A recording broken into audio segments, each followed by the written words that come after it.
अस्सलाम वालेकुम रहमतुल्लाह। क्यों जी, वो जापान की खबरें हैं?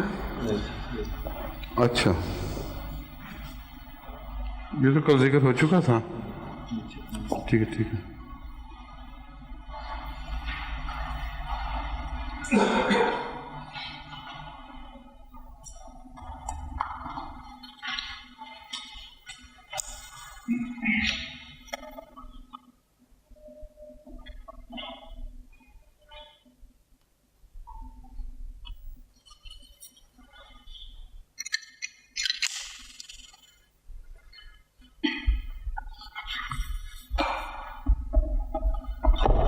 जी, आपकी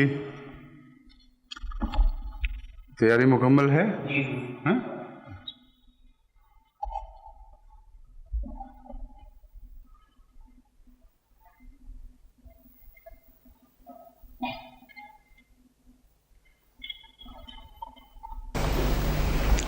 औज़ु बिल्लाहि मिनश शैतानिर रजीम, बिस्मिल्लाहिर रहमानिर रहीम।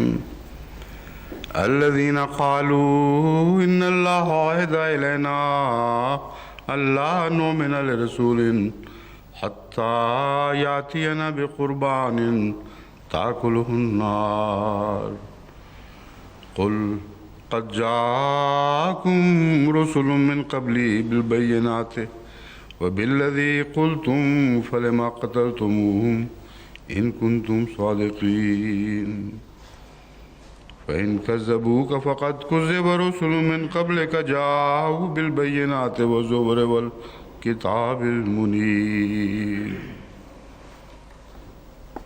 इन आयात पर जिनका हातानि लायतान मिन सूरत आल इमरान रक़मुहुमा 184 व 85 वक़द क़ुमतु बितिलावतिहिमा मिन क़ब्ल व क़ुमतु बितर्जुमति आयतिन व कुन्तु अतहद्दसु अनिल मुअज्जिज़ात व सौफ़ अब्दुल हदीस हैसु तरक़्तु। अवलन कुन्तु ज़करतु क़ौलन लिल-क़िस्सिस वैरी वक़द वजदतु हाज़ल क़ौल व सौफ़ अक़रअहु अलैकुम व मिन हुना नब्दअल हदीस। इन्नहु यक़ूलु मुअल्लिक़न अलल आया 185 फ़इन कज़्ज़बूक फ़क़द कुज़्ज़िबत रुसुलुम मिन क़ब्लिक इन रमौक बिल-इफ़्तिराइ अलल्लाहि तआला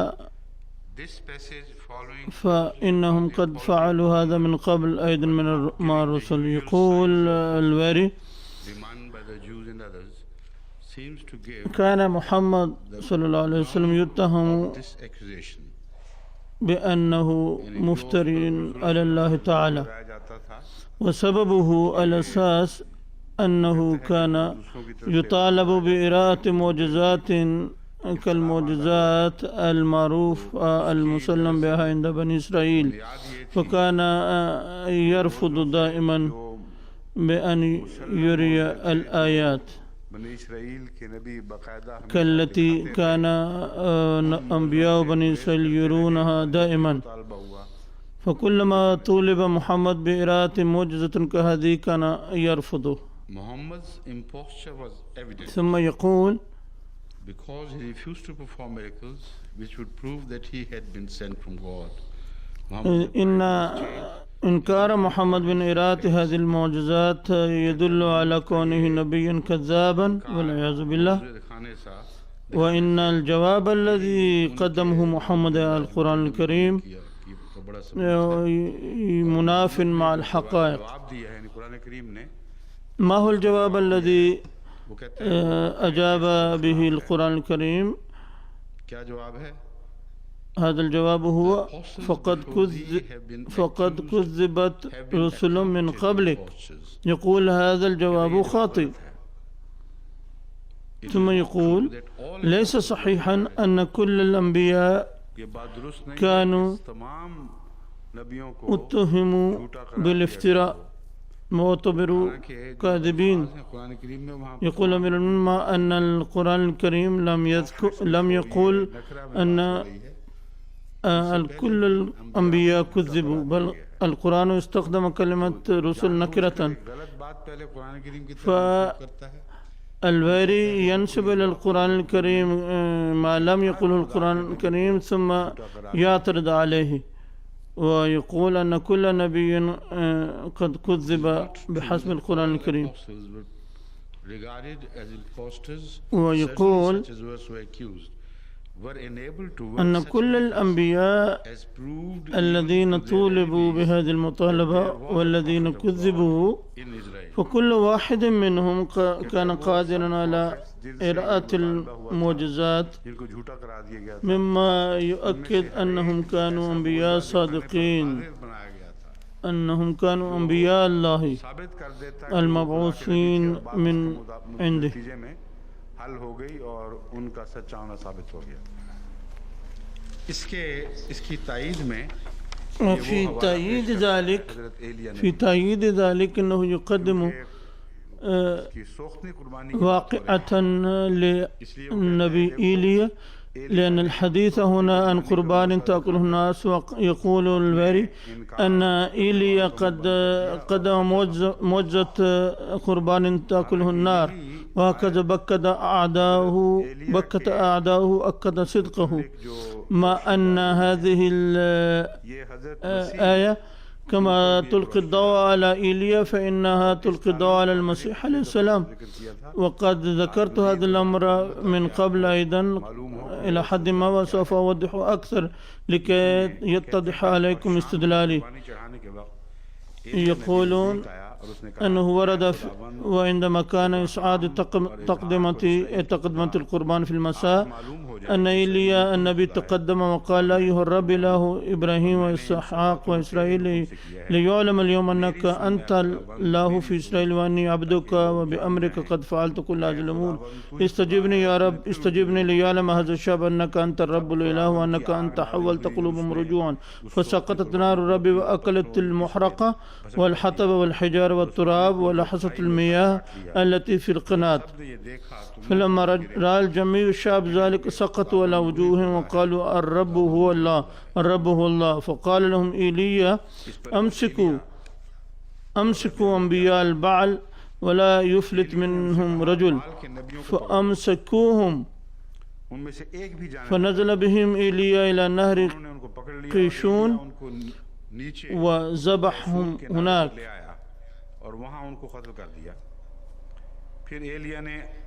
ثم قال إيليا لأخاب: علما أن أخاب كان ملكا عدوا لبني إسرائيل. قال له: اسعد وكل واشرب، لأنه حس دوي مطر. فصعد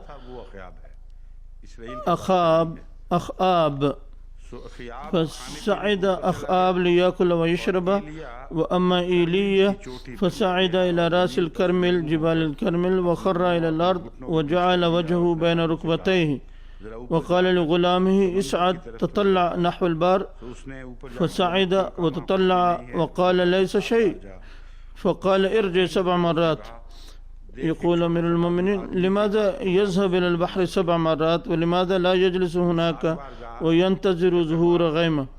هكذا هي حال قصص الكتاب المقدس، وسوف تنكشف عليكم قصص أكثر غرابة فيما بعد. وفي المرة السابعة قال: هو ذا غيمة صغيرة قدر كف إنسان صاعدة من البحر. فقال: اسعد وقل لأخاب: اشدد وانزل لئلا يمنعك المطر. من قبل قال له: إني أسمع صوت مطر شديد، لذلك اسعد وكل واشرب واسترح. والآن يقول قولا مناقضا، إذ يقول لتلميذه: اذهب وانظر هل هناك أثر للصحابة. وفي المرة السابعة يرى تلميذه غيمة صغيرة، فيقول إيليا لأخاب: عليك أن تخرج فورا لكي لا يمنعك المطر. وكان من هنا إلى هنا أن السماء اسودت من الغيم والريح، وكان مطر عظيم. فركب أخاب ومضى إلى يزرعيل. يقول أمير المؤمنين: قد حصل ما كان يخاف إيليا إذ خرج أخاب في المطر الشديد. ثم ورد: وكانت يد الرب على إيليا فشد حقويه وركض أمام أخاب حتى تجيء إلى يزرعيل. هذا هو تصورهم للأنبياء. الملك الذي كان معاديا لبني إسرائيل والذي كان يريد القضاء عليهم كان نبي بني إسرائيل من أجل هذا الملك المعادي يشد أزره ويمشي أمام مركبته في المطر حتى يوصله إلى تخوم بلاده. ثم يقول القسيس فيري أمرا شيقا، يقول كان محمد يطالب بمثل هذه الأمور الخارقة اليقينية 100%، ولكنه كان يقول لا، لن أريكم مثل هذه الأشياء. يقول أمير المؤمنين انظروا إلى عقليتهم والمعجزات التي هي في عقولهم والأساطير التي يعتبرون حقائق وتصوراتهم عن النبوة، ومع ذلك يقولون أن محمد كان يطالب بها فلم يلبي بهذه المطالب. ثم يقول إن أتباع محمد تواقون للنسج قصص عن معجزات نبيهم وهي مسجلة في رواياتهم وحديثهم، وفيما يلي نماذج منها.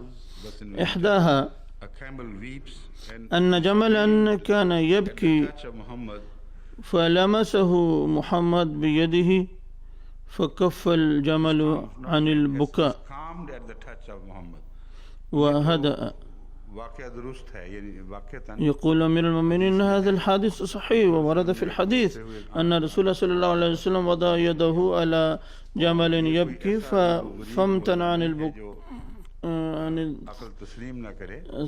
الثورة والبكاء، وهذا أمر ليس غريبا بل هو معقول. إن الحيوانات إذا لمست بلطف تتجاوب معك، وهناك بحوث قد قاموا بها على الحيوانات بأن عندها إحساس كبير للتمييز بين من يحبها بصدق وبين من يعاديها. وعاطفة التمييز التي خلقها الله تعالى في الأحياء موجودة حتى في النباتات والأشجار أيضا. الثابت بتجارب علماء النفس أن الأشجار تكره من يكرهها وتبدي ردة فعل تدل على كراهتها له، حيث تنكمش وتتقلص إذا جاء عندها. أما الذي يحبها فهي تتفتح له إظهارا لرضاها عليه، كأنها تستقبله مسرورة. لقد قاموا بمثل هذه التجارب بكثرة، ويحاولون لمعرفة الكاذبين من المجرمين بهذا الطريق. أنني لا أعرف مدى نجاحهم في ذلك، ولكن أعرف أنهم قاموا بمثل هذه التجارب.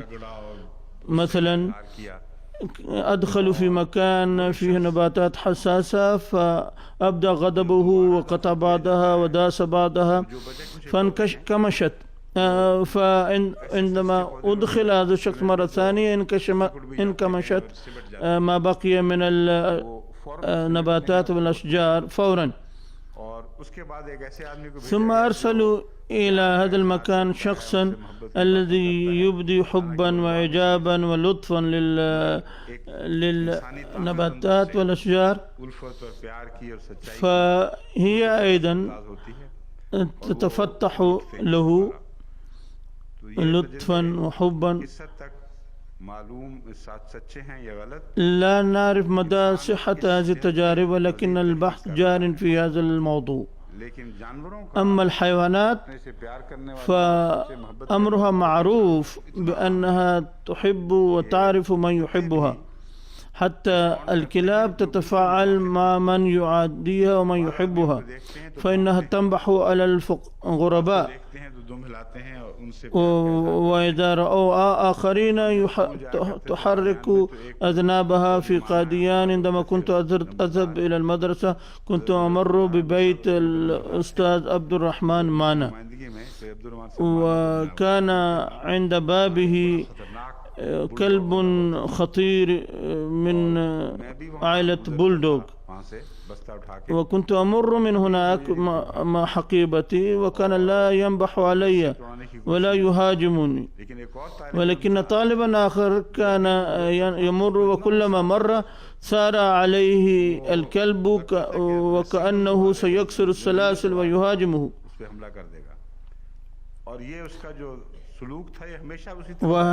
وكان هذا الكلب يفعل دائما هكذا.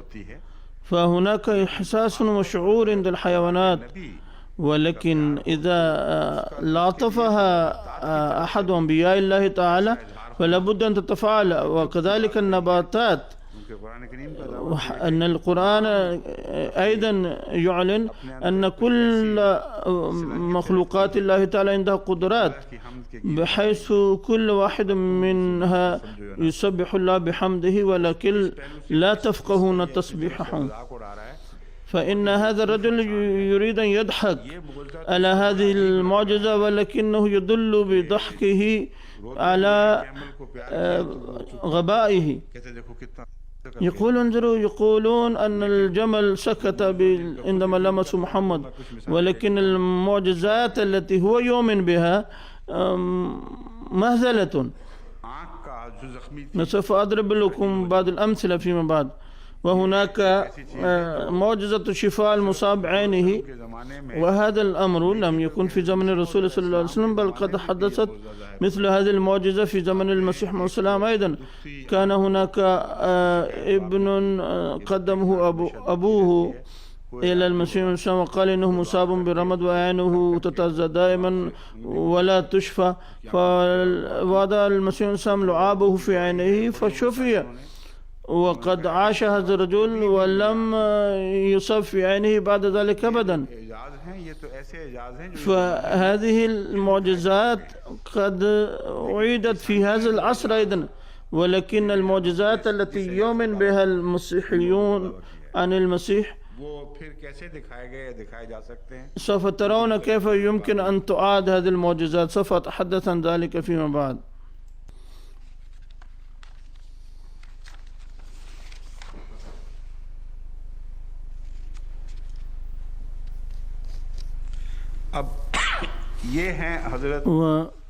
ومثال آخر لمعجزات إيليا التي يشير إليها القسيس ويري أنه حرق قربانا بمعجزة، مع أن الباحثين يقولون أن هذا حادث إنما يشير إلى حادث سقوط الصاعقة، باعتباره إجازا خارقا سفاهة، لأن النار القربان تحرق القربان وليس ما حولها. المشهد المذكور في التوراة يدل على أنه حادثة سقوط الصاعقة، وقد تكرر سقوط الصاعقة مرارا على بني إسرائيل إظهارا لسخط الله تعالى وإرادة لتجليه كما ورد في التوراة. فيجب أن نفسر هذا الحادث بما هو معقول وليس كما يريد هؤلاء الباحثون المسيحيون. والسؤال هنا: كيف كان رد فعل المسيح تجاه معجزات إيليا؟ هل كان يعتبرها يأخذ بحرفيتها أم كان يؤولها بمعانيها المكنونة؟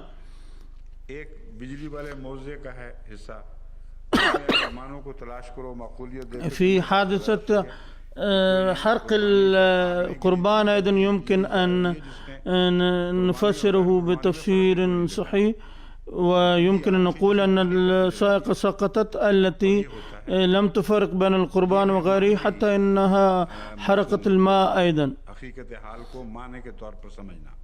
هناك مفهوم معنوي لمعرفة الحقيقة، وهناك مفهوم حرفي يصر عليه الويري. إذا كان يصر على الظاهر فعليه أن يعتبر كل معجزات إيليا بحرفيتها، ولكن المسيح يشهد ضد ويري. لأنه قد ذكر معجزة أخرى له وهو كما ورد في التوراة أن اليشع قال لإيليا ليكن نصيب 2 من روحك علي، فقال صعبت سؤال، فإن رأيتني فأخذ منك يكون لك كذلك وإلا فلا يكون. ما هو مفهوم هذا القول أن أنال نصيب 2 من روحك علي؟ فهذا الأمر قيد البحث من قبل مجموعة من الباحثين الشباب لنا، وسوف نربطه مع الأحداث الأخرى ليحيى لنعرف مفهومه. على أي حال ورد في التوراة وفيما هما يسيران ويتكلمان إذا مركبة من نار وخيل من نار فصلت بينهما، فصعد إيليا في العاصفة إلى السماء وكان اليشع يرى وهو يصرخ يا أبي يا أبي مركبة إسرائيل وفرسانه، ولم يراه بعده، فأمسك ثيابه مزقها قطعتين ورفع رداء إيليا الذي سقط عنه ورجع ووقف على شاطئ الأردن. هذه معجزة إيليا التي يجب أن تعتبر أكبر معجزاته، حيث صعد إلى السماء راكبا عربة ثم يجب أن ينزل منها كما صعد كما وعد الكتاب المقدس، حيث ورد في الكتاب المقدس اذكروا شريعة موسى عبدي التي أمرته بها في حوريب على كل إسرائيل، اذكروا الفرائض والأحكام. ها أنا ذا أرسل إليكم إيليا النبي قبل مجيء يوم الرب اليوم العظيم والمخوف، فيرد قلب الآباء على الأبناء وقلب الأبناء على آبائهم لئلا آتي وأضرب الأرض باللعن. هذا ما ورد في الملاخي 4. هناك نبوءتان هنا، إحداهما تتعلق بالمسيح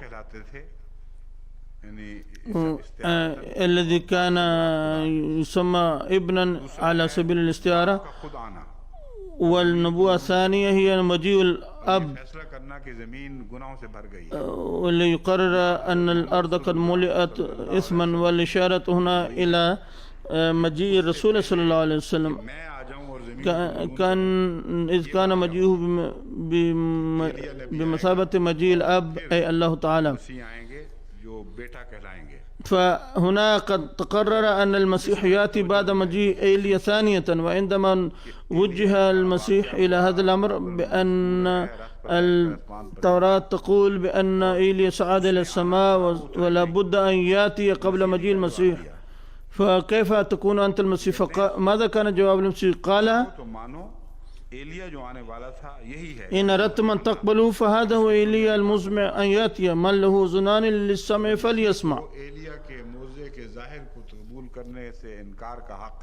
إذا حق للمسيح أن يرفض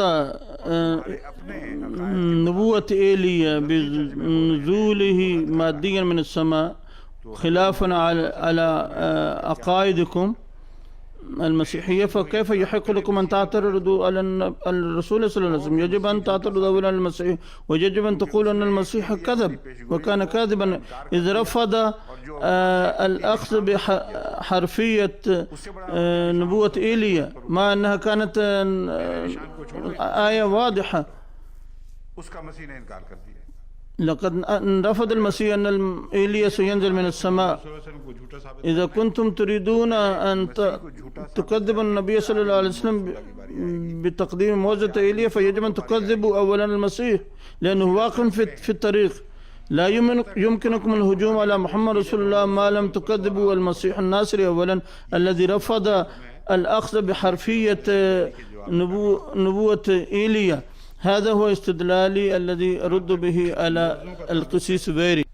وفيما يتعلق بحقيقة معجزات المسيح فإن العلماء المسيحيين قد تكلموا بشأنها كثيرا، وأكثريتهم تميل إلى أن هذه المعجزات إنما هي قصص فارغة، ومثل هذه القصص كانت موجودة في زمن العتيق، وقد وجدنا كثيرا من الأقوال للباحثين الألمان خاصة إذ يقولون أنه في القديم كان هناك وثنيون وكان يدعون إراءة المعجزات كالتي نسبت إلى المسيح، وكما كان هناك صالحون كانوا يرون إعجاز استجابة دعائهم، ولا فرق بين معجزاتهم ومعجزات المسيح حقيقة. ولذلك هناك اتجاه كبير بأن ما نسب إلى المسيح من معجزات إنما أخذها أتباعه من هؤلاء ونسبوها إلى المسيح، إنما يضاعفون قول الذين من قبلهم. فعقيدة الثالوث مثلا كانت موجودة في الوثنيين القدامى ولم يعلمها المسيح، وهناك أقوال كثيرة بهذا الصدد بأن البلاد اللاتينية كانت فيها تصور واضح عن 3 آلهة، ولكن لا داعي للخوض في هذا الموضوع مؤقتا. المهم أن معجزات المسيح هي من هذا القبيل. أقرأ عليكم الآن أقوال بعض الباحثين الأوروبيين بهذا الصدد وهم مسيحيون. يقول أحدهم مثل معجزات المسيح قد قام بها أناس معاصرون للمسيح أيضا.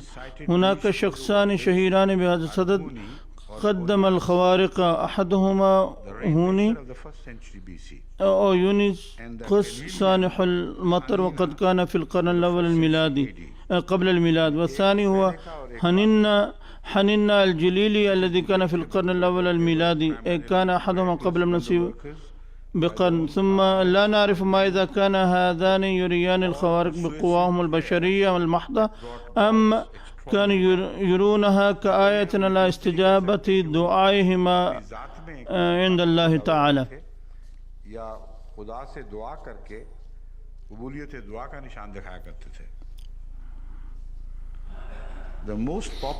ثم يقول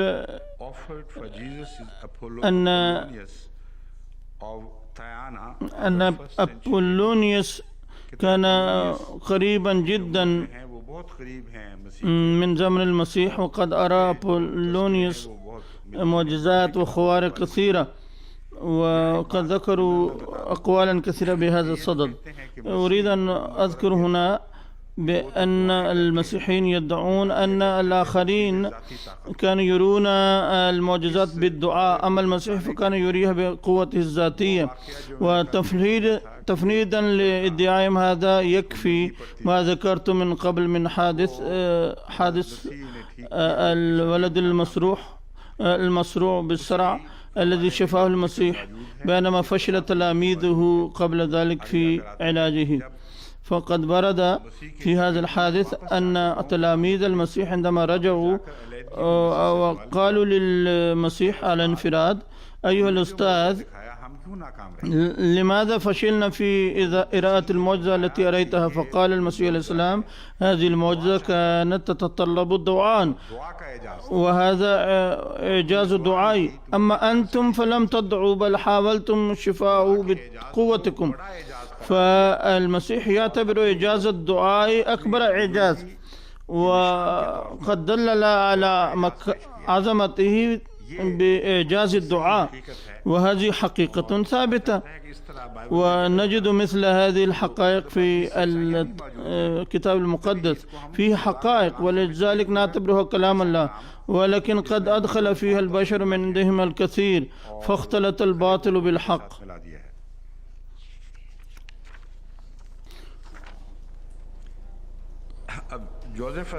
ويقول لقد ورد أن جوزفس هكذا يقول جوزفس عن هوني أنه كان رجلا صالحا وأحد أولياء الله تعالى، والذي دعا الله تعالى ذات يوم وقت النهار لينهي الجفاف، فاستجاب الله لدعائه وأنزل المطر. ये मोज़े كآية على قبولية دعائه. ومثل هذه المعجزات قد وقت بكثرة في زمن الرسول صلى الله عليه وسلم، إنها معجزات جارية، وقد وقت في زمن المسيح السام وعلى أيدي خدامه وخدام خدامه. وهناك مناطق كبيرة في أفريقيا شاهد على ذلك انضموا إلى الأحمدية برؤية هذه المعجزات. لذا من الخطأ القول أن المسيح انفرد بإراءة هذه المعجزات، والأنبياء السابقون هم الذين أروا ولم يرها غيرهم. फिर कहते हैं रेफरेंस नंबर ثم ورد في كتاب، जियाउस का अपोलोनियस هذا الكتاب اسمه زيولوسي أبولونيوس أوف تيانا A Legend and History.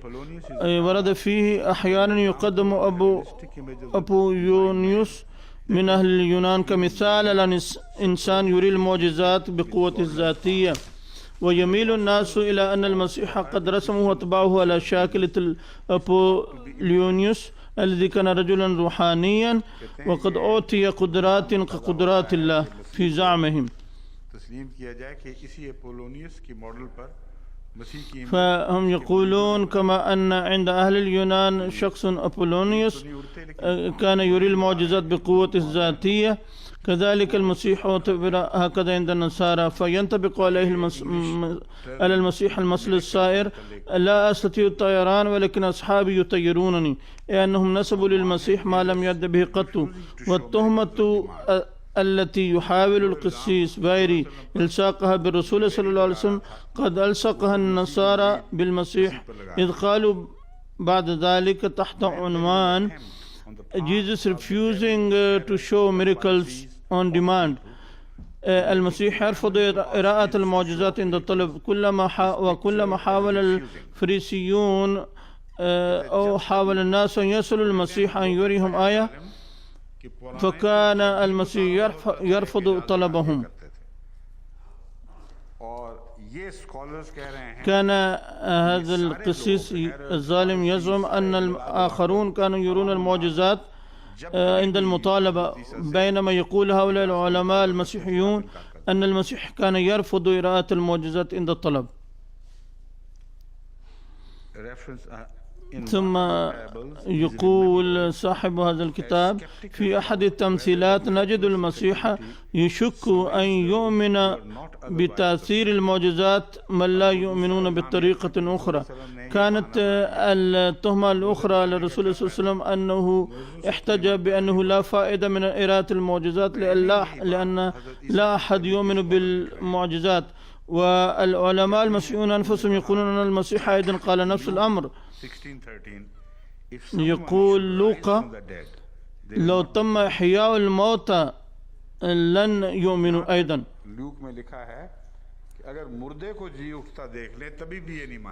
فالناس لو رأوا الموتى يرجعون إلى الحياة أيضا لن يؤمنوا. هذا ما قال المسيح.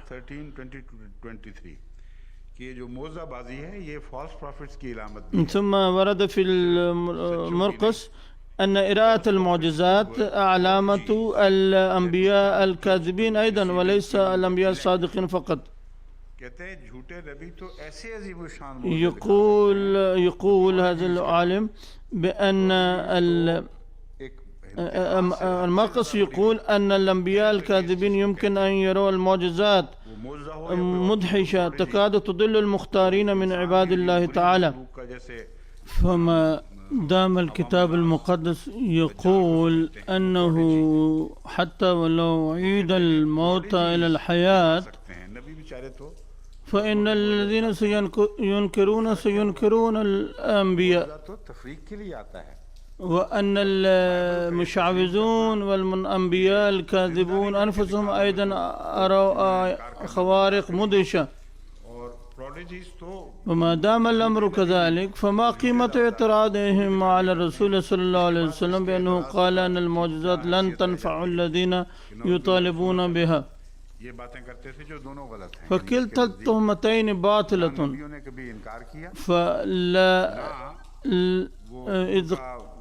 إذ قالوا أن الأنبياء لم ينكروا إراءة المعجزات، وقالوا أن الناس آمنوا بعد رؤية المعجزات. لقد ثبت من التوراة من الإنجيل أن المسيح رفض إرادة المعجزات. ثم إن معجزاته لم تنفع الناس شيئا، فإنه عندما كان يؤخذ إلى الصليب فأين كان هؤلاء أنصاره الذين رأوا المعجزات؟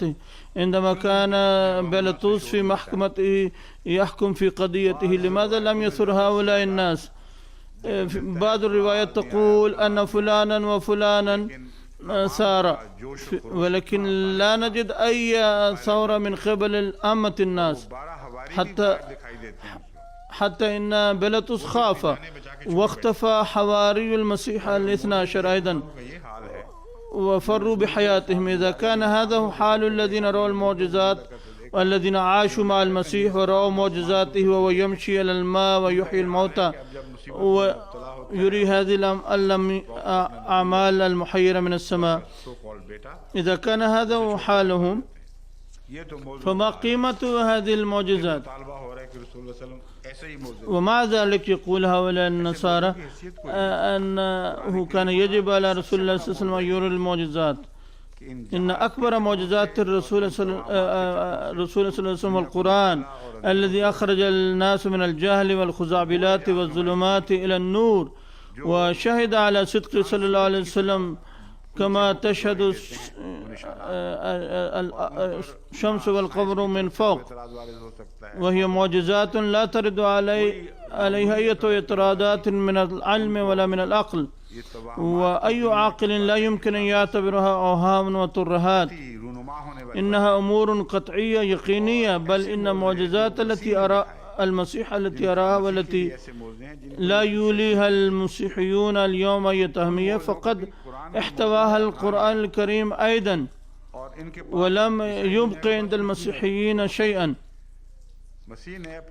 لقد أنبأ المسيح عن مجيء الثاني بأن الشمس والقمر يظلمان في ذلك الزمن، وهذا إعجاز وليس شعوذة، إنه يتعلق بظواهر فلكية ونواميس طبيعية، والقرآن أيضا قد قام بهذه النبوة.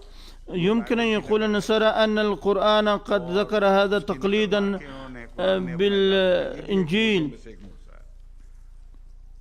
أنا أشير إلى قوله تعالى وجمع الشمس والقمر، ولكن انظروا إلى إعجاز القرآن أن المعجزة المسيح التي ذكرها كنبوة عظيمة قد أخذها القرآن الكريم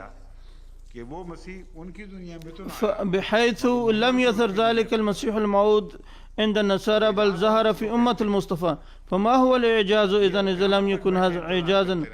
إنها هم يمكن أن ينتظروا إلى يوم القيامة، ولكن لن يتحقق عندهم معجزة المسيح هذا، لن تتحقق نبوة المسيح هذه ما لم يعرفوا صدقها عن طريق القرآن الكريم.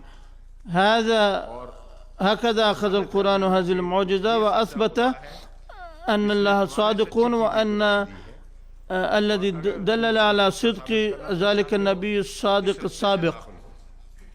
فإذا كنتم تريدون أن تعرفوا الحق فعليكم أن تدخلوا عن طريق القرآن الكريم لمعرفة الحق، لأن هذه المعجزة قد تحققت في 1894 حيث شهد الشمس والقمر على صدق المسيح الموعود.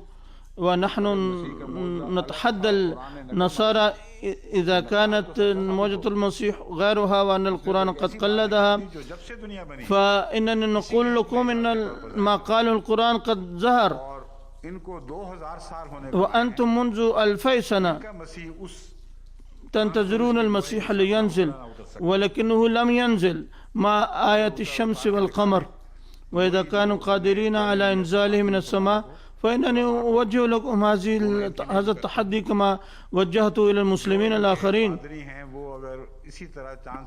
إذا استطاع قصصهم أن ينزل المسيح من السماء بجسده مع هذه الآية آية الشمس والقمر الدالة على صدقه، فإنني أقدم لهم من قبل الجماعة الإسلامية الأحمدية جائزة مليار روبية. أما إذا قالوا أننا نحن قد رأينا هذه المعجزة من قبل فإننا نقول نحن نصدق الجميع سيقولون نحن رأينا هذه المعجزة، وما دام الجميع يدعون في ذلك لماذا نقبل من بعض ولا نقبل من بعض؟ उनकी क्यों ना माने? إذا كان علينا أن نصدق ما ورد في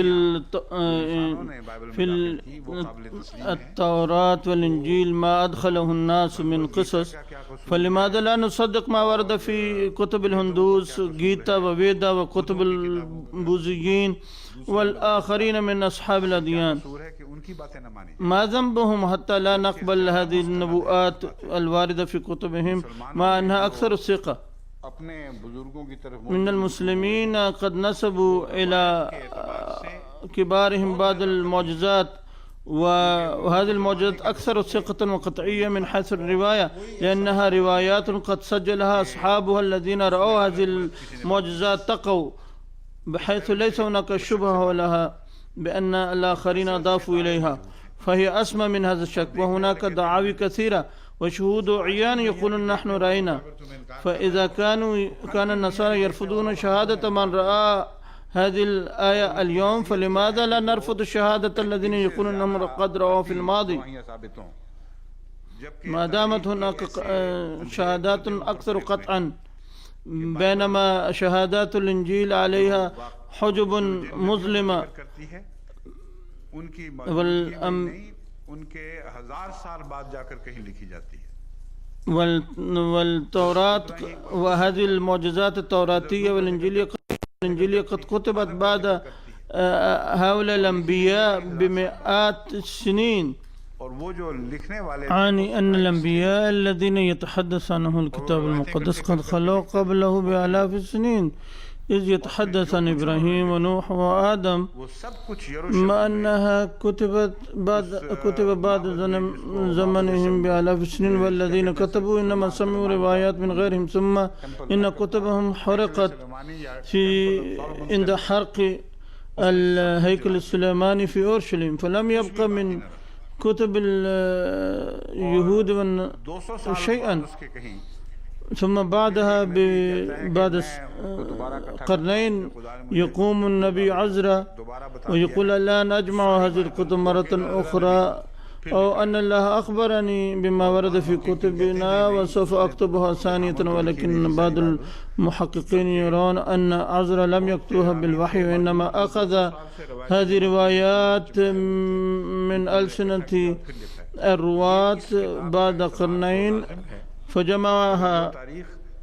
هذا مبلغ ثقة كتابهم المقدس من حيث الرواية. ولكن الأحداث التي وقعت في هذا العصر قد قابلنا أصحابها الذين هم شهود عيان له، فلماذا ننكر شهادتهم؟ ثم لا نتحدث عن الدراية هنا، وإنما نتحدث عن الرواية، ونقول إن هذه الأحداث أكثر ثقة من ما ورد في كتاب المقدس من حيث الرواية. والآن أخبركم أن هناك كتاب آخر للسيد آلان ريتشاردسون، وهو The Miracle Stories of the Gospel، يقول فيه لقد رفض المسيح قراءة الآية عند المطالبة كدليل على قواه الخارقة التي تفوق قوى البشر. يقول بالنسبة للمسيح وكتاب العهد الجديد،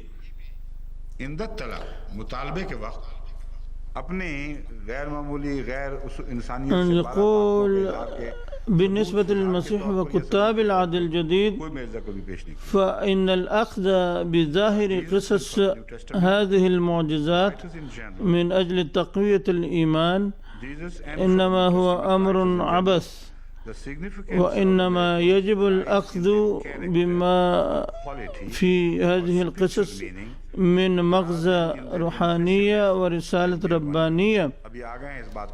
والآن قد اعترفوا بأنه ليس ضروريا الأخذ بحرفية هذه المعجزات، إنما هو أمر عبث، وإنما فيها رسالات ومعاني ربانية يجب أن ندركها.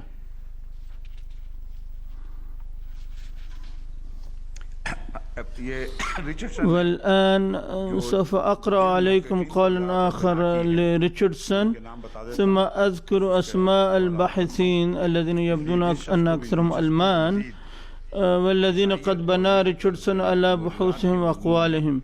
उसको ये فهذه المصادر سوف تنفع الذين يريدون المزيد من البحث في أمر المسيحية ومعجزات المسيح عليه السلام. pressed by the non-Christian يقول ريتشاردسون يرى بل كمان بعد البحث والتحقيق أن ظاهرة إراءة الخوارق من قبل الأمم غير المسيحية نجدها معاصرة لعصر المسيح، ये है حيث نجد مماثلة محيرة यानी उसका ये finding بين معجزات المسيح والخوارق التي كان اليونان يرونها.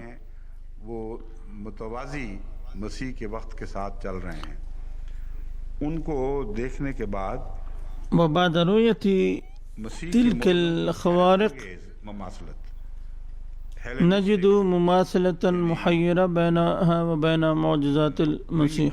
हेलेनिस्टिक ग्रीक है, ग्रीक मौजूद के जो दावे हैं उनसे ये मुशाबहत मिलती है.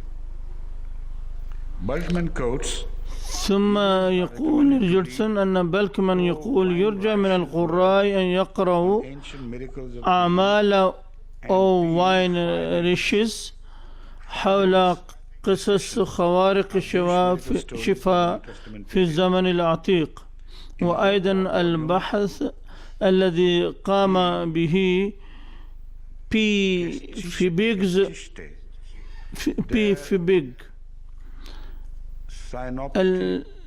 synoptician بحثه حول قصص المعجزات اليهودية المعاصرة considerable length لذلك العهد. Greek and Jewish material drawing largely upon the above authorities.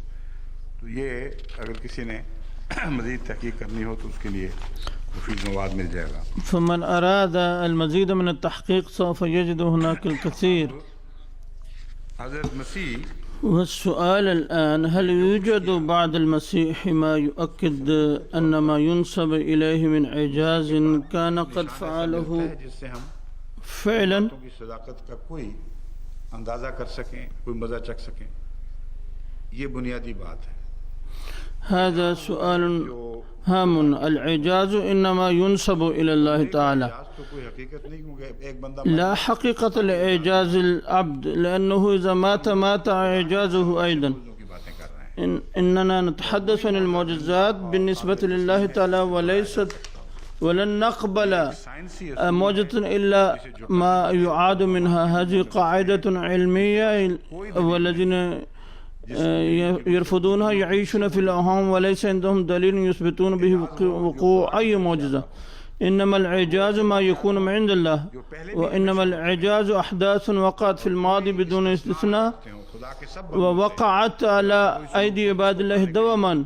هذه هي سنة الله كما يقول القرآن، ويعلن أن الله تعالى يعيد هذه السنة ولن تجد لها تبديلا أبدا. हकीकी एजाज هذا هو الإعجاز الحقيقي الذي يقدمه القرآن، وليس هناك معجزة أجلى من ذلك को भी मुतमईन करे مما يطمئن القلوب والعقول. हमें वापस अंधेरों में ले إن هؤلاء يريدون أن يدفعونا إلى الظلمات، إلى الترهات وأساطير يقولون فيها أن 1000 خنزير ركبها الجن فدفع المسيح هذه الخنازير إلى البحر. ये कौन सा एजाज है? इसकी ما هذا الإعجاز؟ ما هذه المعجزة؟ और लग़व إنما هي أساطير عابثة، मगर मसीह وإنهم يريدون أن يدفعونا إليها. ولكن المسيح عليه السلام قد ترك آية تبرئ ساحته من هذه الترهات والأساطير الباطلة. निशान छोड़ दिया है. لقد ترك المسيح عليه السلام آية عظيمة لبيان حقيقة معجزاته. لقد قال أن المعجزات التي أريها ليست مما يموت معي، إنما هي دائمة. وكل من عنده إيمان بقدر خردل يمكن أن يري هذه المعجزات مثلي. मसीह मौद अलैहिस्सलाम की इस तशरीह को कबूल किया जाए कि لو قبلنا ما قاله المسيح عليه الصلاة والسلام أن المسيح كان يحيي الموتى الروحانيين ويشفى المرضى الروحانيين والعمي الروحانيين الذين كانوا لا يبصرون حقا، إذا قبلنا هذا الشرح فالمسيح عليه السلام صادق मसीह के मोज़े ومعجزاته يمكن أن تعاد وقد أعيدت.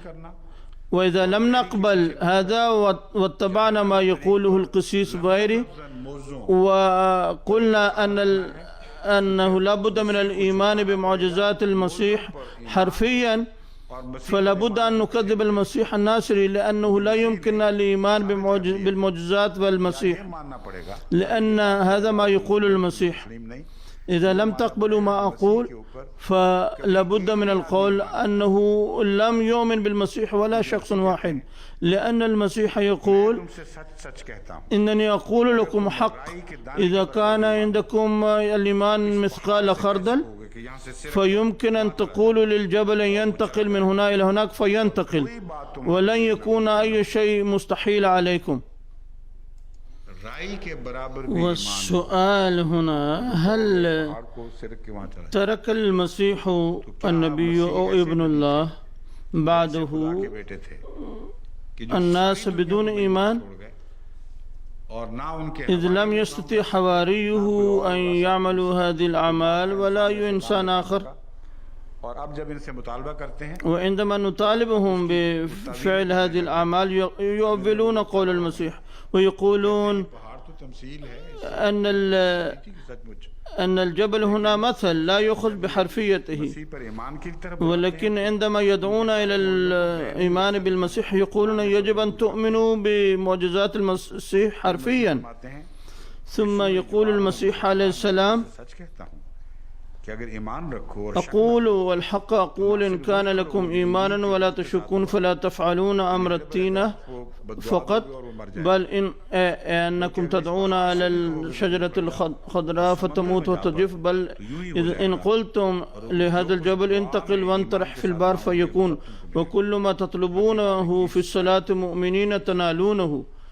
هذا ما ورد في متى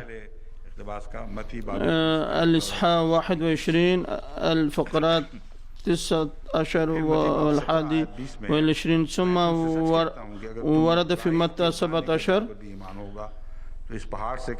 الحق أقول لكم لو كان لكم إيمان مثل حبة خردل لكنتم تقولون لهذا الجبل انتقل من هنا إلى هناك فينتقل ولا يكون شيء غير ممكن لديكم. ثم ورد في يوحنا: الحق والحق أقول لكم من يؤمن بي فالأعمال التي أنا أعملها يعملها هو أيضا. كل المعجزات التي قمت بها سوف ترونها، بل يقول ويعمل أعظم منها. ما قصر فيه الإنجيل في المعجزات فإن المؤمنين به وتلاميذه سوف يقومون بها. يقول ويعمل أعظم منها لأني ماض إلى أبي، ومهما سألتم باسمي فذلك أفعله ليتمجد الأب بالابن. إن سألتم شيئا باسمي فإني أفعله.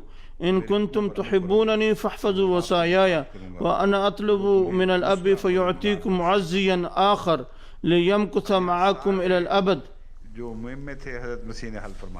فالمسيح عليه السلام قد حل كل لغز وحل كل قضية تماما، ولكن هؤلاء الجاهلين لا ينظرون إليها. إننا لا ننتقد المسيح، وإنما ننتقد الذين يشبهون معجزات المسيح ويحولونها قصصا فارغة تدل على الجهل. إن المسيح نفسه قد أفهمهم أن كثيرا منكم قد آمنوا بي وسوف يرون ما أريت، وإنما يرونه من معجزات هو ما أريته، فلا تنسبوا إلي غيري غير ذلك. هذا مفتاح المسائل والألغاز كلها، قد وضعه في أيديهم ولكنهم لم يستفيدوا منه. ويقولون، يقول المسيح: إذا كنتم تحبونني فسوف تعملون بوصاياي. وهذا هو التعليم الأبدي الخالد، لأن القرآن أيضا يقول: قل إن كنتم تحبون الله فاتبعوني يحببكم الله.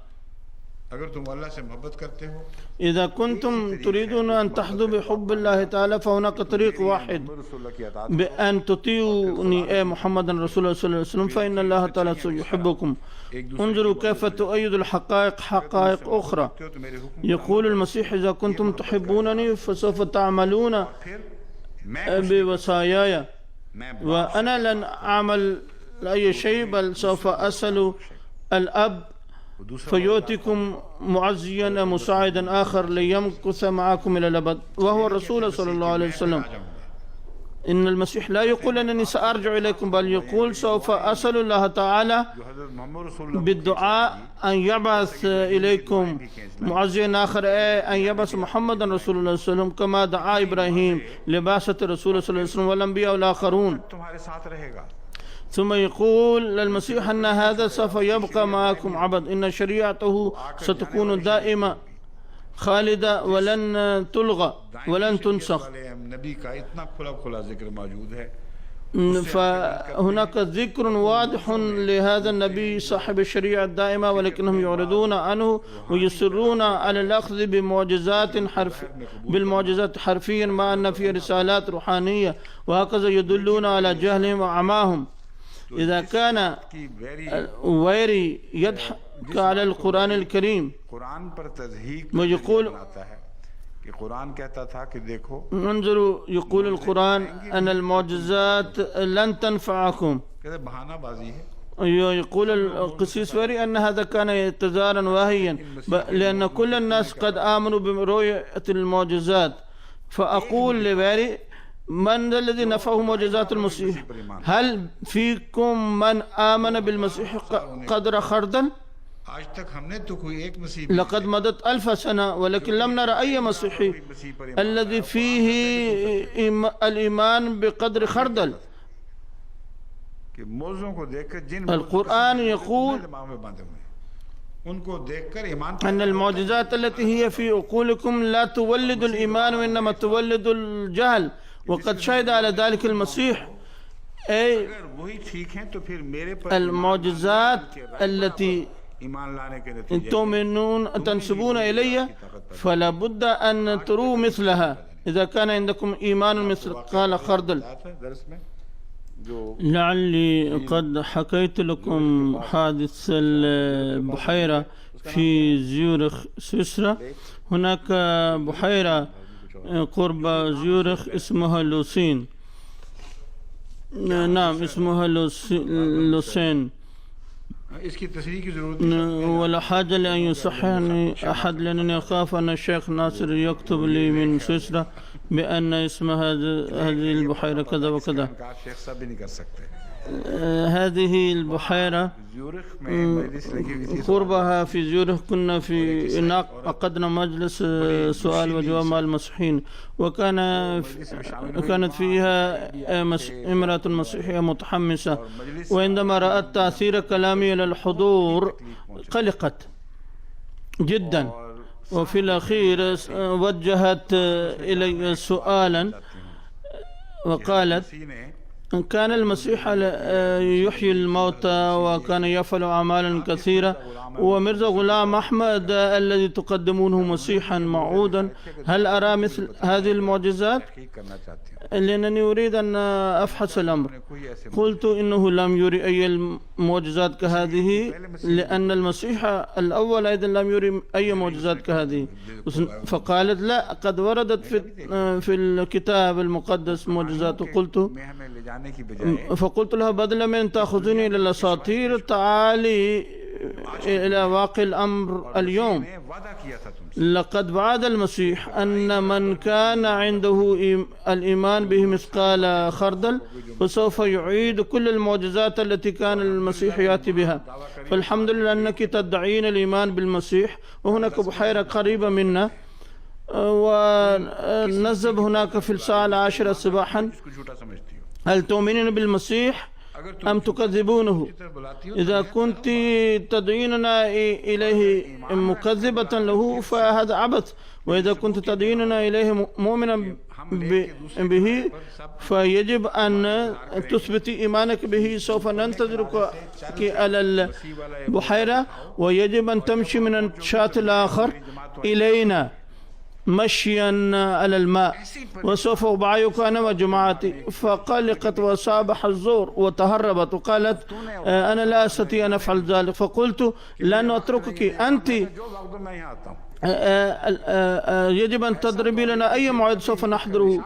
فتهربت ولم نجد لها أثرا بعد ذلك. فالذين يضحكون على القرآن الكريم ويسخرون من رسول صلى الله عليه وسلم لشقاوتهم فإن المسيح الناصري عليه السلام قد رد عليهم وفند موقفهم. لا حاجة أن نبحث عن أي جواب. إن المسيح عليه السلام قد كذب هؤلاء المتفرجين، ولقد تحقق من معجزات المسيح ما كان عالميا كونيا، وقد تحقق لصالح خادم محمد رسول الله صلى الله عليه وسلم وليس بحق أي مسيح.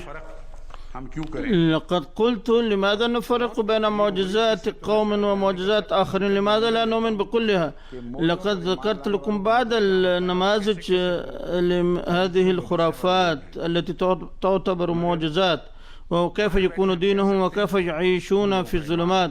نحن يمكن أن نقول أنهم يؤمنون، ولكن لا نقول أنهم كاذبون. ये भी पसंदीदा هذا أمر غير محبذ، ولكنني مضطر لأحكي هذه الأشياء وأقول إذا كانت معجزات المسيحيين مقبولة مع أن رواياتها ضعيفة جدا، فلماذا لا يقبلون معجزات أصحاب الأديان الأخرى؟ के मुतालिक गातक महादेव فعند الهندوس قصص عن المعجزات के दर्शन الخرافية كثيرة، فقد ورد في كتبهم غارتك مهاتم وبدم برانا أن الإله إندر ذهب إلى جبل كيلاش لزيارة شيف الذي هو كان أكبر منه، فوجد هناك شخصا ضميم الشكل أحمر العينين كبير الأسنان، فسأله أين الإله شيف؟ فلم يجبه بل تكلم معه بشدة، فضربه إندر بعصاه الحديدية فاحترقت عصاه وصارت رمادا، فاحتار إندر، وكان الشخص الضميم الشكل هذا هو الإله شيف. فأراد شيف أن يحرق إندر ويحوله رمادا، فحضر كبير الآلهة برهبت وشفع لإندر. नहीं मैं जो लिखा हुआ बता रहा हूँ तो आपके ज़हन में वो يقول أمير المؤمنين لا تصحني أنا أقرأ عليك المكتوب هنا برهبت. हाँ उस वक्त कहते हैं وشفع برهبت لإندر उसने कहा कि मैं इसको عند शिव। सारे देवताओं का पीरो मुर्शद है। वहाँ हाजिर हुआ और इंद्र की सिफारिश करने लगा। ومدح هو وإندر الإله شيف بتواضع وخشوع، فعفى الإله شيف عن إندر وقال لهما سلاما تريدان، فقال نرجوك أن تخمد نار غضبك المشتعلة في عينيك. فقال شيف لا أستطيع إخمادها ولكني سأرميها في مكان آخر. فطرح الإله شيف نار الغضب في البحر حيث يلتقي نهر الغانج بالبحر. ترون المماثلة بين معجزة المسيح التي أخذ فيها الخنازير ورماها في البحر على أي حال، فصارت النار صبيا فأخذ الصبي يبكي فوقع زلزال من هيبة بكاء الصبي. هذه معجزة الهندوس. هذه لا تماثل غرق लड़का बन गया, الخنازير. वो लड़का रोता है. هذه المعجزة تبدو أفضل من معجزة المسيح إلى حد ما إذ أغرق الخنازير. أما هذا فحول النار صبيا يقع الزلزال عند بكائه. وهناك معجزة أخرى لا أستطيع أن أقرأها. तसव्वुर ये है कि इंदर عندهم تصور عجيب عن إلههم إندر ويقدمونه كمرتكب فواحش، का निशान बन जाता है. ويصبح إندر بالدعاء أحد عبرة. और फिर महाभारत में लिखा हुआ है कि जवान وورد في महाभारत ये तीन खुदा जो इनके हैं बड़े बड़े देवता, عند الهندوس أيضا 3 آلهة. وأقرأ عليكم قصة أخرى ورد في महाभारत أن أترمني كانت أن زوجة أترمني كانت امرأة جميلة، فذهب إليه الآلهة 3 برهما وبشن ومهاديف متنكرين بزي المتصولين لفعل الفاحشة معها، فطرقوا بابها. فهذه آلهتهم يرتكبون الفواحش، ये फरमाने فطرقوا بابها فخرجت إليهم لتعطيهم شيئا للأكل، हाँ अगर हम अपने فقالوا لها لن نقبل عطاك هكذا، نعم إذا أدخلتنا إلى البيت فيمكن أن نأكل عندك. فاستأذنت زوجها وأدخلتهم إلى البيت، लेकिन वो इन ولكنها تصرفت بذكاء أكثر من الآلهة 3، فإنها عندما أرادت تقديم الطعام لهم رشت عليهم الماء فتحولوا إلى صبيان صغار، लड़के खाना खा के बाहर हुए. فأكلوا الطعام وذهبوا أدراجهم. فهذه معجزة الهندوس. فعالم المعجزات واسع جدا. وعند الهندوس أيضا فالإله بشن يتحول حجرا عندما يدعو عليه أحد، والإله أرجند يتحول زنجيا. गुरु अमरदास وغرو أمر داس السيخي يحيي الميت. दीवाने आम लगाए बैठे थे. فلماذا لا نؤمن بهذه المعجزات عند الهندوس والسيخ ما دمنا قد آمنا بمعجزات الأولين كالمسيح وغيره؟ पुराने जमानों के तो ये आज के سأقرأ عليكم شيئا من معجزات السيخ الآن، إذ ورد في हाँ रोने पीटने के سيرة غرو نانك التي كتبها باي بالا أن غرو أمر داس كان في مجلس يوما حتى سمع صوت البكاء، बेवा बेकस की गिरिया औजारी पर रहम आया. فعلم أن أرملة قد توفي ولدها فرحمها، فدعا الله تعالى فأعاد الصبي حيا. उसी का याद ही नहीं.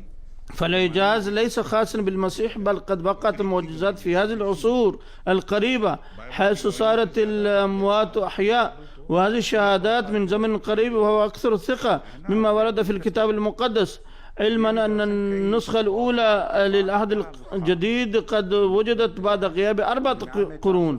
لم يوجد في 4 قرون شيء من الكتاب المقدس العهد الجديد.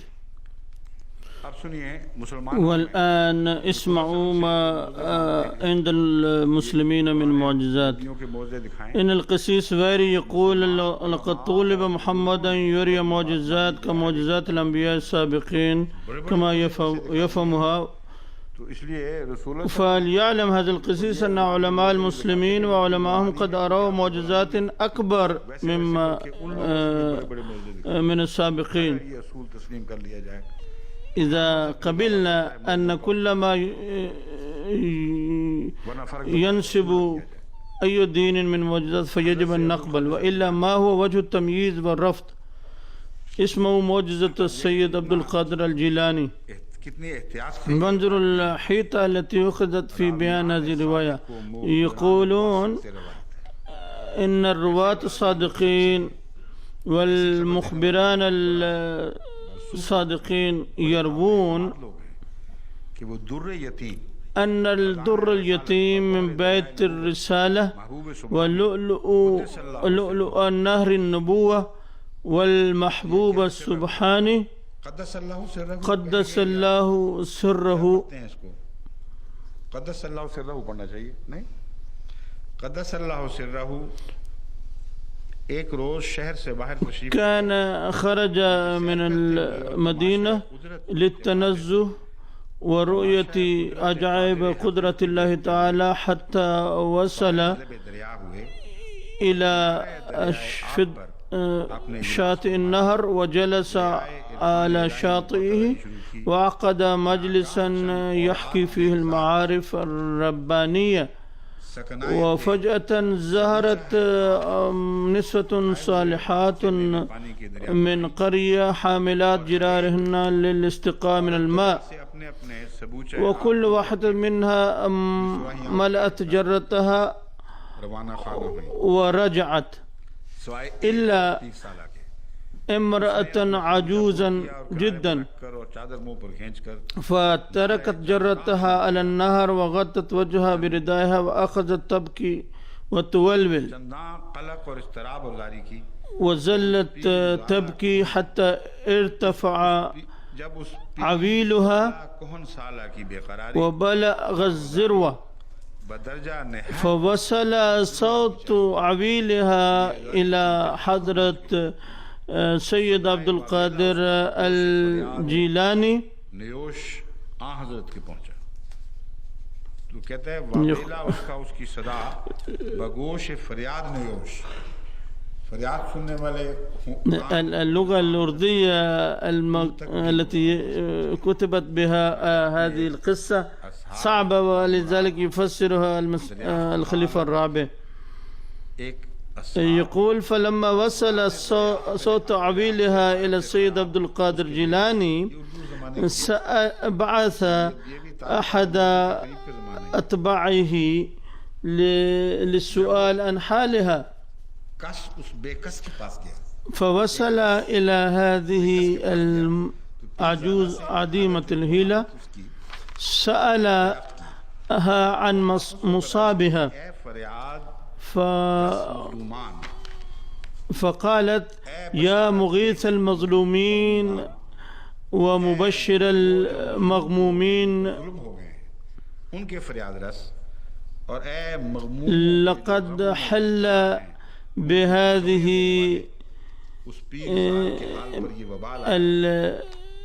العجوز التعيسة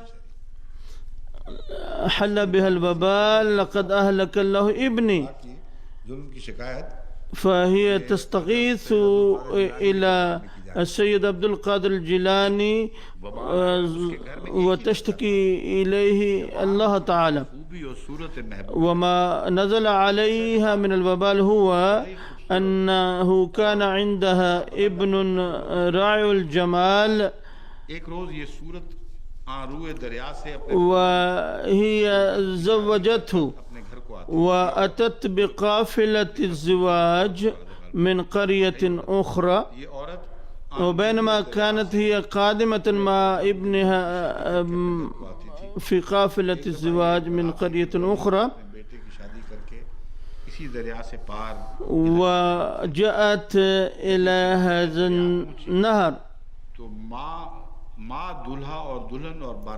وركبت سفينة مع ابنها وزوجته والآخرين ممن كانوا في قافلة العرس هذه، ووقعت السفينة في دوامة ورسبت في قهر النهر رغم محاولة كبيرة من قبل الملاحين، ولم يبقى من ركابها إلا هذه العجوز، الآخرون كلهم غرقوا مع السفينة.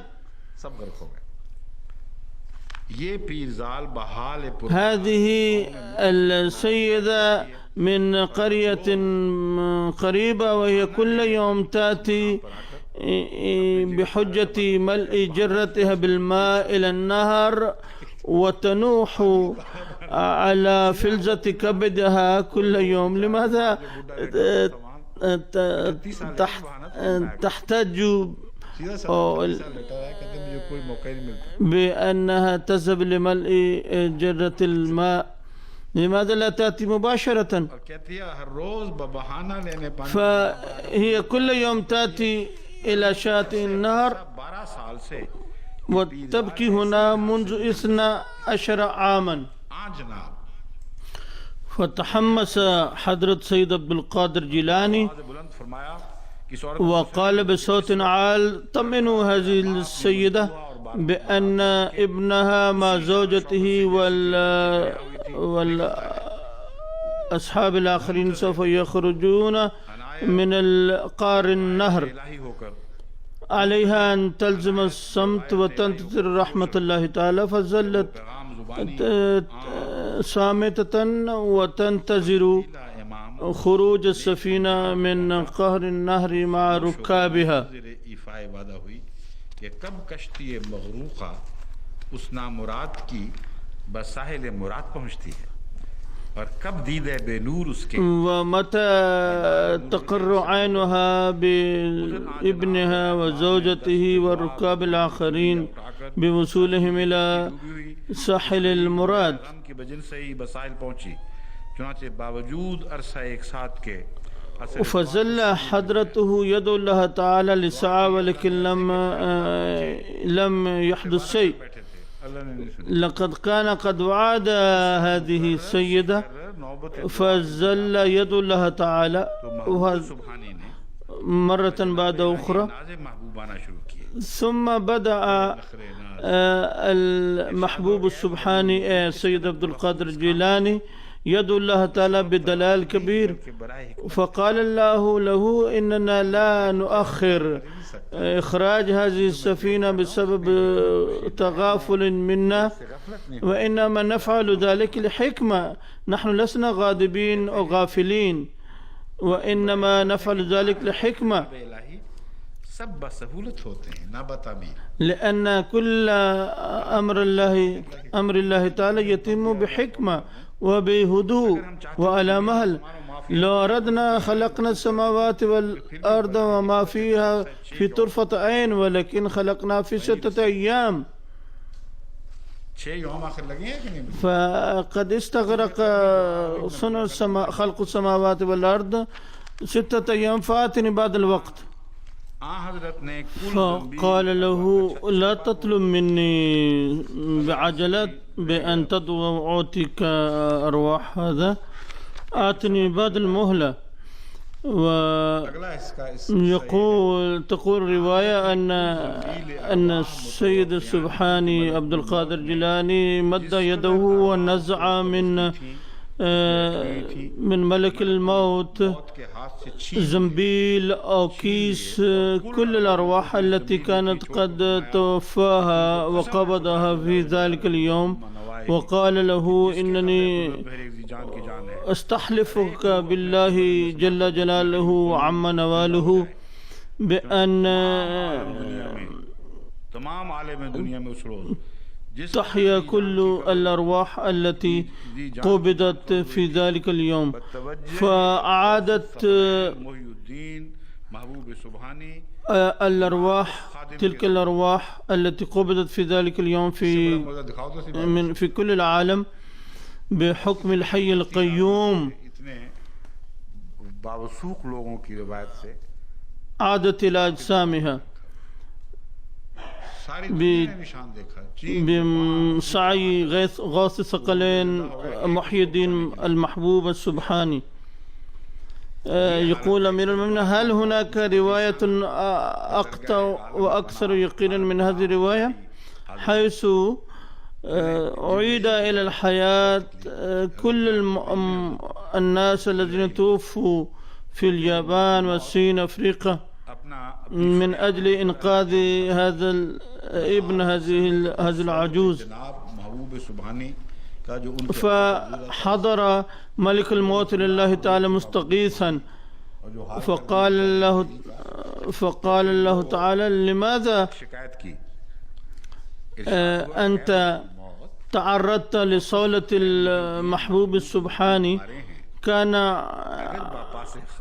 كان عليك أن تعرف أنه حبيبنا، ومن أجله لو حررت روحا لم تتعرض لهذه الورطة. لماذا ألقيت نفسك في التهلكة؟ لماذا لم تعطي هذه الروح حتى تتخلص من هذه المشكلة؟ الآن من بدلا من روح واحدة تحررت كل الأرواح التي قبضت في ذلك اليوم. ماذا وجدت من الخصام مع محبوبنا؟ إنه أخذ منك وحرر منك كل الأرواح الموجودة في الكيس.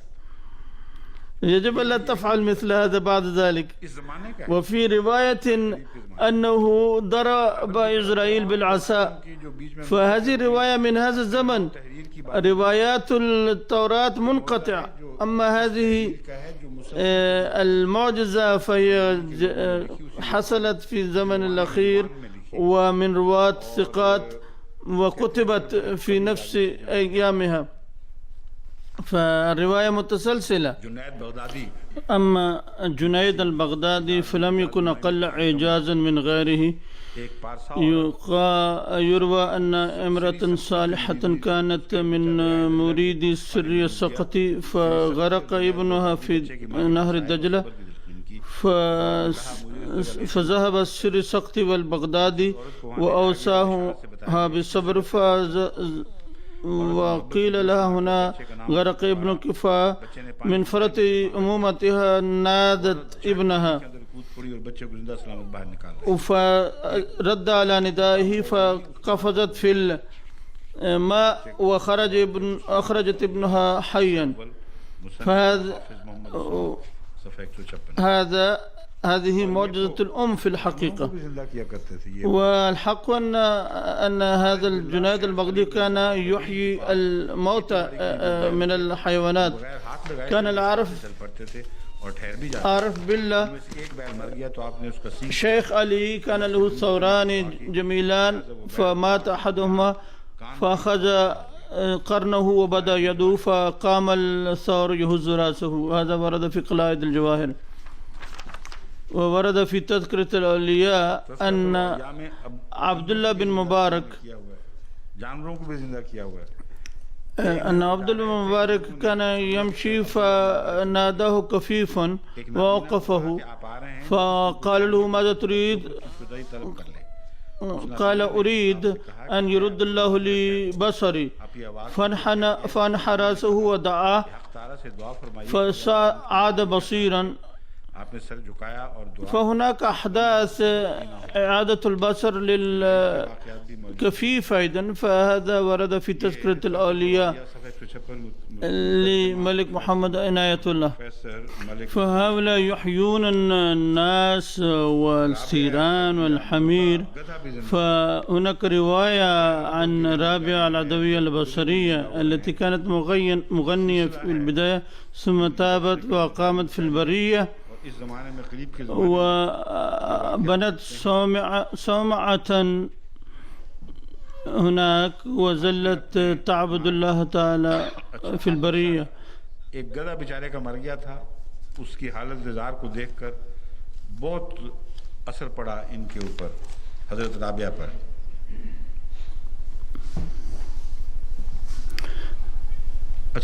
وخرجت بنية الحج بعد ذلك. ये जो बुजुर्ग औरत हैं इनके मुतालिक बताता है कि ये लिखा है कि आप गाया बजाया करती थी। وكان حمار نحيفا فحملت عليه أمتعتها قاصدة الحج فمات الحمار في الطريق. يقول أمير المؤمنين كان نحيفا فكان لابد أن يموت. فقال لها أصحاب القافلة نحن نحمل أسبابك، فقالت لا اذهبوا أنتم، أنا لم أخرج من البيت متكلة عليكم. فذهبت القافلة فرفعت رأسها إلى السماء وقالت يا رب هل هكذا تعامل البائس الفقير الغريب؟ لقد دعوتني إلى بيتك وأهلكت حماري في الطريق في الفلاة وأنا بحيدة. ولم تنتهي من دعائها حتى قام الحمار حيا فحملت عليها أسبابها. هذا الحمار الشقي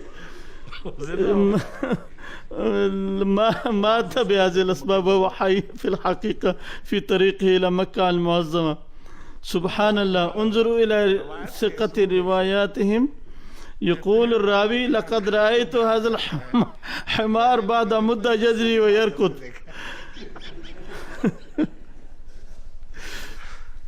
يقول أمير المؤمنين هل يمكن أن تخرجوا مثل هذه الروايات القطعية من التوراة والإنجيل؟ انظروا إلى قطعية هذه الرواية. يقول الراوي لقد رأيت هذا الحمار يجري بعد ذلك بمدة، ومحمد بن أسلم الطوسي حول القلم ذهبا، وأحمد الحضروي نزل دلبه في البئر وخرج بالماء مليئا. فهذه قصص طويلة أختصرها لكم. وحضرة ذنون مصري رحمه الله حول الحجر زمردا، والإمام حسن البصري جعل البئر الميتة تفور ماء مرة أخرى، وحول النوى ذهبا. يقال أنه كان في سفر في قافلة، وكان أصحابه فقراء لم يكن معهم الزاد، فآتاهم تمرا فتحولت نواها ذهبا فباعوها وعاشوا في رخاء. وعتبة بن غلام أوجد التمر في غير موسمه. انظروا، أليست هذه المعجزة أكبر من معجزة المسيح؟ إذ لم يستطع أن يوجد التين في غير موسمه، بل دعا على التينة فجفت. أما عتبة بن غلام فقال له بعضهم إن كثير من الناس يسألون عنك فهل لا أريتني كرامة؟ فقال سل ما بدا لك. قال أريد رطبا جنيا، مع أنه لم يكن موسم الرطب. فقال له خذ، وآته زنبيلا مليئا بالرطب. يقول المسيحيون أن المسيح كان يمشي على الماء، ونجد الإمام الشافعي يضع سجادته على الماء ويصلي عليها. فقد ورد أن الملك الروم كان يدفع خراجا لهارون الرشيد، ولكنه ذات مرة بعث إليه بعض الرهبان وقال لن ندفع لك الخراج من الآن إلا إذا غلب علماؤك على هؤلاء الرهبان المسيحيين في المناظرة. فجمع هارون الرشيد علماء المسلمين وقال إن هذه مهمة خطيرة، فيجب أن تعملوا شيئا وإلا لن نجد الخراج. ثم اختار الإمام الشافعي من بينهم للمناظرة،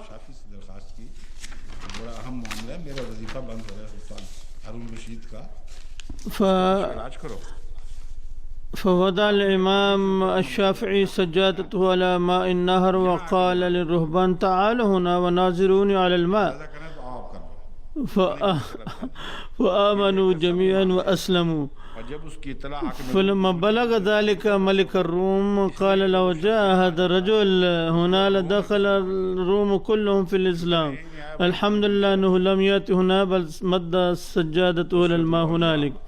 هذا ما ورد في تذكرة الأولياء لفريد الدين العطار. ناشر ملك شبير حسين. ويقول المسيحيون آمنوا بالمسيح فسوف تتحرك الجبال بإشارتكم. ونجد أولياء المسلمين أيضا قد أتوا بهذه المعجزة، حيث ورد أن بعض الصوفية جاءوا إلى الشيخ عدي بن مسافر فقال لهم الشيخ إن من عباد الله الذين لو أشاروا إلى الجبال لتحركت وصارت جبلا واحدا. فما إن انتهى الشيخ من كلامه حتى رأى الصوفية إلى الجبلين يلتقيان وصار جبلا واحدا، فأشار الشيخ عدي إليهما فانفصل وصار كل واحد منهما في مكانه. मोहम्मद याहिया هذا ما ورد في قلائد الجواهر للسيد محمد يحيى. शेख अदी के हाथों में मुर्दा وكان الشيخ عدي يحيي الأموات أيضا. فذات مرة أصيب شخص بحجر إصابة باغلة حتى انفصل لحمه عن عظمه فسقط ميتا، فجاء الشيخ ودعاه فعاد إلى الحياة وكأنه لم يصب بشيء. وخرج الشيخ عدي في سفر فجاء الطوفان في النهر فقال للأمواج اهدئي لأن الشيخ عدي يأمرك بالهدوء، فتوقف الطوفان فورا. يقال عن المسيح أنه زجر الطوفان مرة فتوقف، وإنما يروى عن المسيح قديم ولا نعرف مدى ثقة الرواة. أما ما يروى عن أولياء الله أولياء المسلمين فهو من زمن قريب. ويذكرون للشيخ عدي معجزة سجود فروع الشجر له، ويقولون كيف يمكن أن تنكروا هذه المعجزة؟ فقد ورد أنه حتى اليوم إذا أخرجت تلك الشجرة فروعا جديدة فهي تتجه وتميل إلى قبر الشيخ عدي. ومن أراد يمكنه أن يتأكد من ذلك. يقول أمير المؤمنين لا نعرف أين تلك الشجرة وإلا لبعثنا أحدا ليراها كيف تتجه أغصانه إلى خانقاه الشيخ. وأما ولي الله حبيب النجمي فبدعائه وجدوا الشيء المفقود. أما حضرة الشيخ عبد القادر الجيلاني فكان يشفي العرج. يقول الشيخ أبو الحسن علي القرشي وهو ولي معروف. وهل يمكن أن يكون هناك رواية أقوى من روايته؟ يقول هذا الشيخ كنت في مجلس الجيلاني فحضرت جماعة بكيسين مخيطين مختومين بختم وسألوا الشيخ أخبرنا ما في هذين الكيسين، فنزل من كرسيه ووضع يده على أحد الكيسين وقال فيه طفل عارج. ثم قال لابنه الشيخ عبد الرزاق افتح الكيس حالا، ففتحه فوجد فيه طفل عارج. فمسح الشيخ الطفل بيده قائلا قم بإذن الله، فقام في الحال يركض.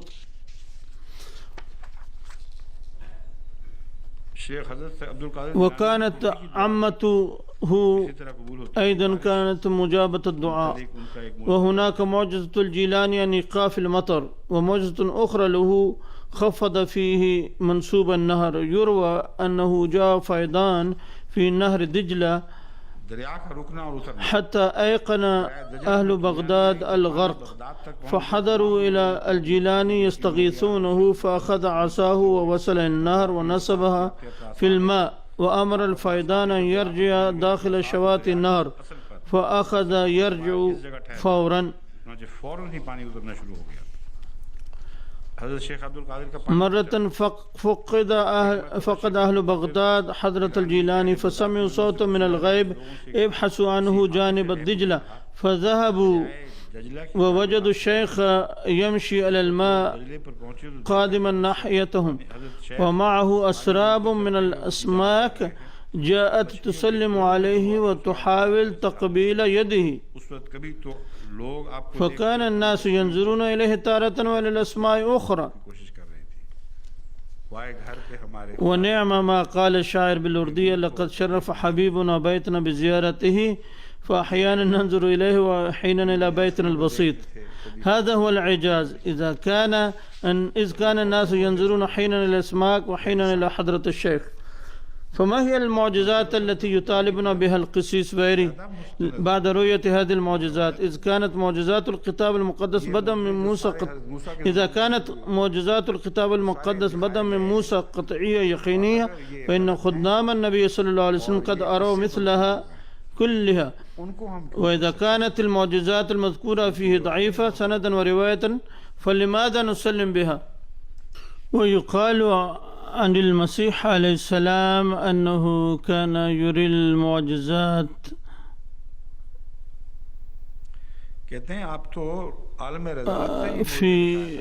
وهو طفل رضيع.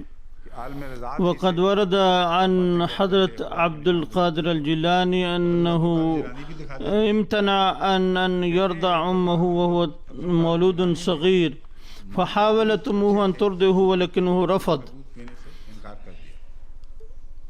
और माँ ने कोशिश की लेकिन नहीं पिया, وكان ذلك لأن شهر رمضان शुरू हो गया। قد حل. ये यकीनन और कहते हैं वाक़अतन वो रमज़ान था। وبالفعل كان ذلك اليوم الأول من شهر رمضان وأمه كانت لا تعرف، ولكن عبد القادر وهو طفل رضيع امتنع وصام. अब हज़रत अली के हुक्म से सूरज भी وبأمر علي توقفت الشمس وعادت إلى مكانها. في حرب خيبر في مكان صهبة، وكان الرسول صلى الله عليه وسلم رأسه على رجل علي وينزل عليه الوحي وغابت الشمس، فجاء علي بالشمس مرة أخرى. رسول الله صلى الله عليه وسلم يأمر عليا بأنني لم أستطع أن أصلي وقد غابت الشمس فهل تساعدني؟ فقام علي ورجع بالشمس وصلى علي صلاته، ولكن ليس هناك ذكر أن رسول الله صلى الله عليه وسلم صلى أيضا صلاة. ففيما يتعلق بهذه الرواية فهي قوية جدا، ولا مجال للباحثين المسيحيين لرفضها، لأنه مذكور في شواهد النبوة. وقد ورد أيضا في شواهد النبوة أنه بعد وفاة رسول الله صلى الله عليه وسلم كان عليا في سفر إلى البابل، وعندما وصل إلى الفرات لم يستطع أصحابه أن يصلي العصر وغابت الشمس، فأمر الشمس أن تعود فعادت فصلوا. وكأن هذا كان يرجع الشمس لنفسه عموما، فقد ورد في نسيم الرياض مرة كان أحد أتباع علي مشغولا في ذكر علي بدل من ذكر الله تعالى حتى فاتته صلاة العصر، فقال أيتها الشمس ارجعي لأنني أذكر الذي رجعت بالشمس مرتين، فرجعت فصلى العصر. وهذا ما ورد في النجوم ال14 للسيد النجم الحسن الكراروي. وهناك امرأة آمنت بإعجاز الإمام زين العابدين وهو إمام الشيعة. ورد أن البلخي وهو أحد الشيعة خرج للحج مصطحبا زوجته، فمرضت في الطريق عند قريبة من المدينة، فبشدة تأثير صدمة توجه زوجها إلى الإمام زين العابدين رأسا وحكى له حكايته، فقام وصلى ركعتين نفل ودعا، ثم قال للبلخي ارجع إلى زوجتك فإن الله تعالى قد أحياها بقدرته الكاملة، لأن الله الذي يجمع العظام ويحييها وهي رميم. فقام المؤمن ورجع إلى زوجته فوجدها صحيحة سالمة، فسألها كيف رجعت إلى الحياة؟ فقالت عندما كان ملك الموت يأخذ بروحي إلى المالك العلوي رأيت شابا جميلا ووصفته وصفا ينطبق للإمام علي وصدقها، وقال نعم هذا هو الإمام علي إمام زين العابدين عليه السلام، لقد صدقت. فقالت أن الملك الموت سلم على الإمام زين العابدين وقبل رجليه وظل يسلم عليه ويقول يا حجة الله يا زين العابدين الإمام سلام الله عليك. فقال الإمام للملك الموت ارجع روح هذه المرأة إلى جسدها، إنها كانت قادمة إلينا، وقد سألت الله تعالى أن يزيد في عمرها 30 سنة وأن يهبها حياة أفضل. فقال ملك الموت سمعا وطاعة، فأرجع روحها إلى جسدها في बदन में उसकी रूह لمح البصر के बाद मलकुल मौत فقبل ملك الموت أيدي الإمام وذهب فوجدت نفسي صحيحة سالمة के बाद रोजा के ورجع الشيعي مع زوجته إلى الإمام وهو مع أصحابه فعرفت الإمام وقالت نعم هذا هو الشاب الجميل الذي بأمر منه أعطيت 30 سنة من الحياة. والملك الموت قبل رجليه فسقطت على رجليه وقالت هذا هو مولاي وهذا هو سيدي. لا ندري لماذا لم يأتي عزرائيل في الكربلاء ولم يقبل رجل الحسين هكذا. ऐसे ऐसे मौजे बयान होते हैं هذه المعجزات والقصص تدل أنها أساطير وخرافات ولكن هؤلاء القصص الظالمون يدفعون الناس للإيمان بها कर रहे हैं और उस ويخلقون لهم عقولا تحب الخرافات ولا تريد أن تعرف حقيقة الدين. मजहब की हकीकत से नाशना हो जाते हैं तो अंधेरों रोशनियों से अंधेरे إنهم يخرجون الناس من النور إلى الظلمات ويعترضون على الرسول صلى الله عليه وسلم لماذا لا يخرج من النور إلى الظلمات ولماذا يدفعنا ويخرجنا إلى النور. हम जुबान की क्लासें ले रहे हैं ना إننا هنا نعطي دروسا لتعليم اللغة ويواجه الناس مشكلة كبيرة في تعلمها وكثير من الناس يقولون أنت ألقيت نفسك في مشكلة كبيرة. डाला हुआ जो मुझे काम करना إن الله تعالى هو اللي حملني هذه المسؤولية فماذا أفعل. ये गुर तो मेरे पास नहीं है ولكن ليس عندي هذا السر الذي كان عند الإمام الشيعي رضا. يقول أبو إسماعيل السندي أنه حضر إلى الإمام رضا وقال له إنني لا أعرف اللغة العربية فمسح على شفتيه بيده उन्हें अरबी में गोया बना فأخذ ينطق بعربي مبين. ليت نعرف هذا الطريق حتى نعلم كل أحمدي كل اللغة من لغات العالم. ثم هناك معجزة صارت فيه شعر الأبيض وأسود مرة أخرى وهذه المعجزة للإمام محمد الباقر والدنيا بحاجة إلى هذه المعجزة اليوم. الناس في مشكلة كبيرة وبعضهم يلونون شعرهم بالقضاب ويصابون بالحساسيات أيضا إنهم في مصيبة ومعاناة. والإمام الباقر له معجزة ليته يخلص الناس من هذه المشاكل حتى لا يحتاجوا إلى تلوين شعرهم. مرة مسح على عينه أعمى فعاد بصره. والإمام علي النقي حول الرمل ذهبا وورد عن الإمام رضا أنه دعا فجاءت سحابة فقال إنها ستمطر في مكان كذا فأمطرت هناك وقد حدث ذلك مرارا حتى جاءت سحابة في الأخير فقال أنها الآن ستمطرنا فأمطرتهم. فهذه هي المعجزات عندهم. ये हैं मौजूदात अब बाकी इंशाल्लाह والآن نأخذ الباقي عن المعجزات القرآن الكريم نتحدث عنه في الباقي. إن القسيسين يقولون أن القرآن لم يري معجزة. نعم من القرآن لم يري معجزة كهذه إنها خرافات وأساطير فارغة. إن القرآن يخرج الناس من الظلمات إلى النور هؤلاء العايشين في الجهل والظلام. إن القرآن قد أتى بإعجاز لا يقدر له أحد وسوف نتناول هذا الموضوع غدا إن شاء الله. अस्सलाम वालेकुम रहमतुल्लाह।